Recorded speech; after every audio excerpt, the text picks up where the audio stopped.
Hello guys, welcome back to my YouTube channel. In today's video, I'm going to show you how to transfer a ton from Telegram wallet to Bybit step by step.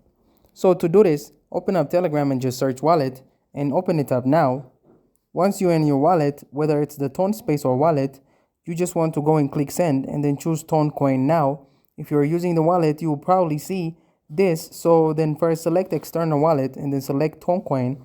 And then here you need to enter an address at the top. Now to find this, simply go and open up Bybit, and then on Bybit click deposit and select deposit crypto. Now here we're going to search for ton and just select ton, and then for the chain type also select ton, and here you're going to copy your wallet address. Then here at the top paste in the wallet address that you just copied and then click continue. Then choose how much ton you would like to do, then click continue, and now here we're going to click confirm and send, and now your ton has been sent. So now it's gone from my wallet right here, or at least it will be in a few seconds, and it will show up on Bybit. So I'll just wait for that to happen so that you know that actually works. So it took about 1 or 2 minutes, and now as you can see in my funding account, I have received a ton. So that's how you transfer a ton from Telegram wallet to Bybit. Thank you guys for watching this video. If this video was helpful, don't forget to like and subscribe to my YouTube channel.